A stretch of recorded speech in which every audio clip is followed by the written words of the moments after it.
अस्सलाम वालेकुम। क्या हाल है आप लोगों के? आई होप आप लोग सब ठीक होंगे, खुश होंगे, मज़े में होंगे। Welcome back to my channel. और मैं भी अल्हम्दुलिल्लाह से बिल्कुल ठीक हूँ, आप लोगों की दुआओं से। तो बस करते हैं आज का व्लॉग स्टार्ट। और ये जो व्लॉग है ना, कल जब मैंने व्लॉग एंड किया था उसके बाद ही मैंने बनाना शुरू कर दिया था व्लॉग। और हम लोग जो है कल गए थे मंथली ग्रोसरी करने। तो हम लोग जो है 2 महीने में जाते हैं ग्रोसरी वगैरह करने। और बस ग्रोसरी का जो अमाउंट है वो कैसे मैनेज करते हैं सारा बजट, तो वो भी मैं आपको आगे चल के बताती रहूँगी। साथ साथ ये भी बताती रहूँगी कि हम लोगों ने क्या क्या लिया। तो यहाँ पे जो है ग्रोसरी करने जाते हैं तो सबसे पहले जो है ना सारी कुकीज़ वगैरह आ जाती हैं सामने। तो जो हमें खानी होती है, जो हमारी पसंद की होती हैं बच्चों की हमारी, तो हम सबसे पहले कुकीज़ वगैरह लेते हैं। साथ में अब सारी चीज़ें जो हैं वो लेती जाऊँगी, साथ साथ आपको दिखाती भी जाऊँगी कि मैंने क्या क्या लिया है।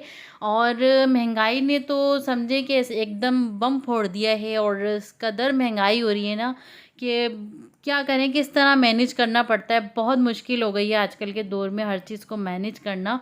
तो बस यहाँ पे जो है हम लोग इस तरह से करते हैं कि हम 2 महीने में एक दफ़ा जाके ग्रोसरी करते हैं। और महंगाई जब से हुई है ना, तो हम लोगों ने कुछ इस तरह की सेटिंग बनाई ताकि हम लोग भी डिस्टर्ब ना हो और जो है ना हस्बैंड और परेशान भी ना हो। तो हम लोग महीने में जो है अपना ग्रोसरी की जो पेमेंट है वो हम जमा करते रहते हैं थोड़ी थोड़ी करके। तो पहले 1 महीने के हम 10,000 निकाल लेते हैं, फिर दूसरे महीने के 10,000 निकाल लेते हैं। तो टोटल 20,000 की जो है ना हम ग्रोसरी करके आते हैं। लेकिन ऊपर से भी जो है ना 4-5 हज़ार रुपये और एक्स्ट्रा लग जाते हैं, तो वो हस्बैंड अपनी तरफ से फिर इसमें मैनेज कर लेते हैं। तो हम इस तरह से जब करते हैं ना ग्रोसरी वगैरह, तो हस्बैंड की होता है कि जब हम कुछ लेने जाए ना, तो बस ये ना हो कि बस दिल को मार के आएँ और फिर घर आके वो करें कि यार हमने ये चीज़ नहीं ली, पैसे नहीं थे और ये नहीं था। तो हस्बैंड के दिल में ये चीज़ होती है, तो वो कहते हैं कि मैं जो भी चीज़ लूँ, या इवन के कहीं घूमने भी जा रहे हैं ना, तो उसके लिए पहले से सेटिंग बनाना शुरू कर देते हैं ताकि हम जहाँ भी जाएं तो अच्छे से घूम के आएँ। या कोई चीज़ खाने का दिल करे तो बंदा खा तो सके। तो बस हस्बैंड की सोच ऐसी ही होती है। तो इसलिए जो है ना हम लोग इस तरह से जो है 2 महीने में ग्रोसरी के जो है पैसे वो कर लेते हैं जमा। और उसके बाद जो है हम लोग करते हैं ग्रोसरी आराम से खुल के, ताकि बच्चे भी खुश हो जाएं और घर की जो भी सारी ज़रूरत की चीज़ें हैं वो भी पूरी हो जाएं। और बस यहाँ पे जो है दालों के रेट देखकर तो इतना बहुत ज़्यादा वो हो रहा था कि यार अब दाल भी नहीं खा सकता है बंदा, इतनी कोई महंगी हो रही थी चीज़ें। तो बस ये कि दालें तो ज़ाहिर सी बातें लेनी पड़ती हैं। अब घरों में दालें वगैरह भी बनानी पड़ती हैं, ज़ाहिर सी बातें बच्चे बड़े सब शौक़ से खाते हैं, दालें भी सब्ज़ियाँ भी। और यहाँ से हमने कुछ वेजिटेबल्स ली थी, वो भी इतनी कोई महंगी हो रही थी। मतलब कोई चीज़ मुझे ऐसा नहीं लग रहा था कि इधर कोई सस्ता आइटम हमें मिला हो यहाँ पे। तो बस हर जगह का यही हाल है, हर कोई महंगाई को रो रहा है। बस अल्लाह पाक हम सब पर रहम करे। तो बस यहाँ पे जो है फ्रूट भी थे, लेकिन हमने फ्रूट नहीं लिए क्योंकि काफ़ी ज़्यादा जो है ना महंगे थे। और ये सारी चीज़ें जो हैं फिर हमने ले ली थी। और उसके बाद जो है ये नेक्स्ट डे का फिर मैं आप लोगों को बताती हूँ कि नेक्स्ट डे हमारा कैसे शुरू हुआ। तो बस यहाँ पे जो है ना मैं क्या कर रही थी, आज मैंने फ्रिज किया था क्लीन। क्योंकि अब जब ग्रोसरी करके आई थी तो उसके लिए भी फ्रिज में जगह चाहिए होती ना, तो फ्रिज को जो है मैं क्लीन कर रही थी। जो हमने 1-2 दिन का जो भी सालन वगैरह बनाया था ना, तो वो सब मैंने निकाल लिया था इधर। और उसकी मैं बना रही थी मज़ेदार सी बिरयानी, यानी कि सारा जो है ना आइटम मिला के बस मैं डाल दूँगी उसमें, मेरे बिरयानी मसाला वगैरह डाल के तो बिरयानी सी बना लूँगी मैं। हल्की सी जो है आलू वो तहरी टाइप की होती है ना, तो बस ये जुगाड़ू काम मैं कर लूँगी। ज़ाहिर सी बात है महंगाई इतनी हो रही है, फिर चीज़ें भी फिर वेस्ट नहीं कर सकते ना। और फिर डेली बेस पे कुछ ना कुछ बन ही रहा है तो थोड़ा बहुत बच ही जाता है। तो मेरा ये होता है कि मैं जो है ना हफ्ते में 2-3 दिन का जो आइटम होता है ना, तो फिर हम एक दिन खाना नहीं बनाते हैं। हम जो लेफ़्ट ओवर खाना होता है ना, तो वो ही हम निकाल लेते हैं या उसका कोई जुगाड़ निकाल के रिन्यू कर लेती हूँ मैं इस तरह से। देखें जैसे सारे सालन और आलू की कतलियाँ वगैरह मैंने बनाई थी ना, तो वो सब मैंने इसमें डाल के बिरयानी मसाला डाल के और टमाटर डाल के इस तरह से जो है ना मसाले डाल के एक मज़ेदार सी जो है ना मैं बिरयानी बना लूँगी। बिल्कुल एक फ़्रेश खाना हमारा जो है बन जाता है। तो जब भी ऐसा होता है तो मैं कुछ इस तरह का जुगाड़ू काम जो है ना मैं करती रहती हूँ। और अभी तक आपको अगर मेरा व्लॉग अच्छा लग रहा है ना, तो प्लीज़ मेरे चैनल को लाइक कर दें और बेल आइकन को दबा दें। और साथ में वीडियो को भी शेयर कर दें, ये बिल्कुल फ्री है इसमें कोई जो है ना वो नहीं लगते। तो बस आपके सामने एक बटन होगा रेड कलर का, उसको आपने प्रेस कर देना है तो बस आपकी जो है मोहब्बतों का शुक्रिया बहुत बहुत। बस बातों बातों में जो है ना यहाँ पे मैंने टमाटर भी डाल दिए थे ब्लेंड करके, और इसको मैं अच्छे से भून लूँगी। और उसके बाद मैंने राइस इसमें डाल दिए थे। तो बस ये जो है ना हमारी बिरयानी जो है बन के तैयार हो गई थी, मज़ेदार सी। यकीन करें वाकई बहुत मज़े की बनी थी। एक तो हम प्रॉपर तरीके से बिरयानी बनाते हैं ना, वो तो एक मज़े की बनती है, लेकिन जब इस तरह से हम कोई जल्दबाजी का काम और इस तरह से सारे आइटम मिला के जब बना रहे होते हैं ना, बहुत सारे टेस्ट उसमें फ्लेवर आ रहे होते हैं, तो वो भी एक बहुत मज़े की बनती है। तो ये बहुत मज़े की बनी थी, बच्चों को सबको पसंद आई थी। और उसके बाद जो है यहाँ पे मैं बना रही थी हस्बैंड के लिए सरप्राइज़। और यहाँ पे जो है ना मैं दही फुल्कियाँ वगैरह लेकर आई थी, तो वो भी जो है ना मैं बना रही थी यहाँ पे। तो बस हस्बैंड को ना इस तरह से जो पतला दही करके जो दही फुल्कियाँ बनती हैं ना, एक बाज़ार में भी मिलती हैं, जैसे कॉलेज लाइफ में खाते थे ना हस्बैंड, तो उस तरह की जो है ना दही फुल्कियाँ मैं उनको बना के दे रही थी। ये वाली बहुत ज़्यादा शौक से खाते हैं।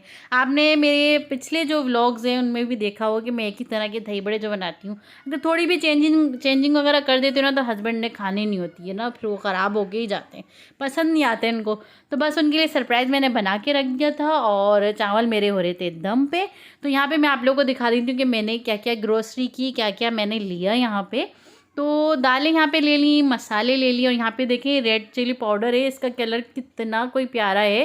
तो जब ये मसाला मैं डालूँगी ना, तो इसमें मुझे लगता है कि मुझे पेपरिका पाउडर नहीं डालना पड़ेगा, इतना कोई कलर है इसमें। तो बस यहाँ पे जो है ना फिर मैं आप लोग को दिखाई थी फुल्कियाँ, ये तो मस्ट होती हैं हमारी, जो है ना हस्बैंड को बहुत पसंद है। सारे जो है मसाले तकरीबन मेरे जो है ना 2 महीने आराम से जो है ना मेरी ग्रोसरी जो है चल जाएगी। तो यहाँ पे मैं दिखा रही थी ये मिश्री भी मैंने लिए है, क्योंकि ये काम आती है ना। तो और यहाँ पे जो है ये मैंने लिया है बच्चों के लिए कॉर्नफ्लेक्स, ये मैगीज़ लिए हैं। और इस दफ़ा जो है ना मैंने मैगी तो मैं बहुत सारी लेकर आती हूँ, क्योंकि बच्चे खाते हैं और 2 महीने तक मुझे इसको जो है मैनेज करना पड़ता है। तो इसलिए जो है ना इस दफ़ा हमने मैगी भी कम ली, और बच्चों के खाने पीने की चीज़ें जो है ना वो थोड़ी सी ज़्यादा ली। यहाँ पे शीर कौरमा मिक्स लिया था, ये देखने में इतना कोई मज़ा लग रहा है, जब ये दूध में पकेगा ना तो बहुत मज़े का बनेगा। और साथ में ये हस्बैंड ने अपने लिए कुकीज़ ली थी। तो बस ये मेरी ग्रोसरी थी पूरी। और इसमें कम्फर्ट वगैरह भी लिया, माइलो भी लिया, क्योंकि बच्चे जब कुछ खाते नहीं हैं तो बच्चों की पसंद की कोई चीज़ दे दी जाए ना, तो फिर वो शौक़ से खा लेते हैं। तो यहाँ पे हस्बैंड के लिए जो है मैंने डाइट वाला बिस्किट लिया था। तो बस ये कि डाइट उनकी हल्की फुल्की जो है ना वो चलती रहती है साथ साथ। तो ये देखें यहाँ पे ये मैंने ग्रोसरी की थी, ये शुगर है और कुछ आइटम्स हैं चुटुर पुटुर। और इस दफ़ा जो है ना मैंने अपना शैम्पू भी चेंज किया, क्योंकि मेरे बाल जो है ना बहुत ज़्यादा जो है टूट रहे थे। तो मैंने सोचा चलो इस दफ़ा शैम्पू चेंज करके देखते हैं, क्योंकि जब आपको कोई शैम्पू लग नहीं रहा हो ना एक साथ, तो फिर आपने क्या करना होता है कि शैम्पू अपना चेंज करके देखें, उससे भी बहुत फ़र्क पड़ता है बालों में। और यहाँ पे जो है बच्चों के लिए छोटी छोटी सी नोटेला लेकर आई थी, जिसमें से एक का जो है रैपर जो है हटा हुआ था। तो मैंने क्या किया, उसमें जो है दूसरी जो चोको है मेरे पास चॉकलेट स्प्रेड, वो मैंने उसमें फिल कर दी थी उसमें। और यहाँ पे मैं आप लोगों को दिखाई थी कि अरहर की दाल, इस दफ़ा मैं अरहर की दाल भी लेकर आई थी यार, बहुत मज़े की बनती है। और बीच में इस तरह की दालें आने लग गई थी कि अरहर की दाल की वो गलती नहीं थी। तो फिर ऐसा हुआ कि जो है ना मैंने फिर लेना छोड़ दी थी, पर इस दफ़ा मैं दोबारा लेकर आई हूँ। और यहाँ पे मैं आप लोगों को दिखा रही थी ये कश्मीरी चाय के 2 साशे मैं लेकर आई हूँ हस्बैंड के लिए और अपने लिए। और हमने सोचा चलो ट्राई करके देखते हैं कैसी चाय बनती है, मज़े की लगी तो इंशाल्लाह फिर लेकर आएंगे। साथ में मैंने अपने लिए वैक्स ले लिया था ये, क्योंकि बहुत जो है ना काम आती हैं चीज़ें सारी, जो है ना ज़रूरत की सारी चीज़ें जो है काम आती हैं। और ये मैं लेकर आई थी हस्बैंड के लिए स्टीविया। तो इसके जो है ना मैंने रेट देखे नहीं थे, रेट मैंने देखे नहीं थे इसके कि इसके कितने रेट हैं। तो फिर जब मैं घर आई ना, तो फिर घर आके देखा तो तकरीबन ये 2100 या 2200 रुपये का ये था। तो हमारे हिसाब से तो बहुत महंगा था, लेकिन हस्बैंड ने कहा कि भाई मैं जो है ना ये जो है हम चेंज करा लेंगे, क्योंकि अब बहुत ज़्यादा महंगा है। तो मैं फीकी चाय पीना मंजूर होगी, मुझे फीका खा लूँगा, लेकिन जो है ना मैं ये इतना महंगा नहीं लूँगा कि खामा इस चीज़ के लिए मैं कुछ करूँ। तो फिर ये कि हम लोग उसे चेंज कराएंगे, बहुत ज़्यादा महंगा है, हम अफोर्ड नहीं कर सकते इतना भाई। तो बस ये कि उस 2000 में जो है ना कोई अच्छी चीज़ ही आ जाए, तो वो बच्चों के लिए यही अच्छा काफ़ी है। फिर उसके बाद हम लोगों ने खाना खाया, हस्बैंड देख रहे थे साथ में मैच। तो ये था मेरा आज का व्लॉग। फिर मिलते हैं इंशाल्लाह नेक्स्ट व्लॉग में, दुआओं में ज़रूर याद रखिएगा। अल्लाह हाफिज़।